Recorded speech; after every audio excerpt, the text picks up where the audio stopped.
Channel को subscribe करें और नए नए वीडियो को पाने के लिए बेल आइकन को दबाएं ताकि मेरे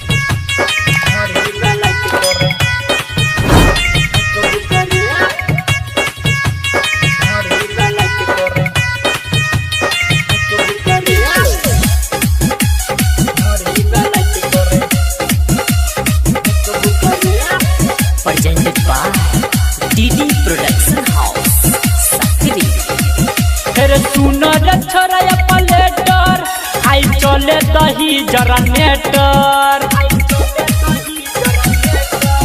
तेरे सुनर छोरा पलेटर आई चले दही जनरेटर। आई नाचते छोड़ी सब रुक करे एकरा ढोढ़ी में लाइट करे चुक करे एकरा ढोढ़ी में लाइट करे बुक करे।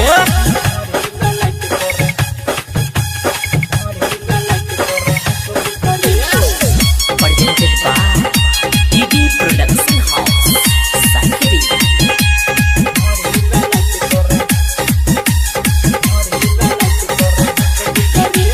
बजे दही रे सुन हई गाना हो गेल छोड़ी सब खूब दीवाना।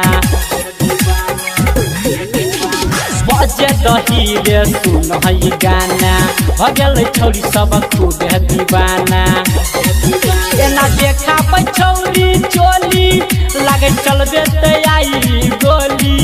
एना देखा छौरी चोली जेना चलबे ते आई गोली। एकरा फेंकै छै धुआं धुक करे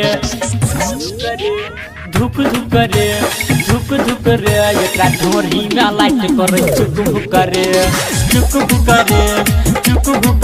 एकरा ढोढ़ी में लाइट करे बुक करे।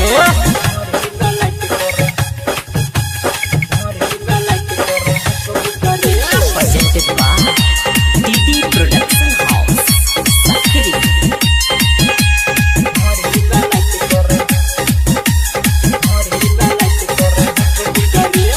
हाइट छै छोट एकर बॉडी छै टाइट। दुनू पोजीशन आई जे कहि रे फाइट। हाइट छै छोट एकर बॉडी छै टाइट। दुनू पोजीशन जे कहि फाइट। रमन जी के गाना बजेते छोरी डीजे पकड़ उड़ेते। डीडी प्रोडक्शन के गाना बजेते बिहार में गर्दा उड़ेते। डीजे संजय कह आई रुक करे एकरा ढोढ़ी में लाइट करे चुक करे एकरा ढोढ़ी के नीचा करे बुक करे।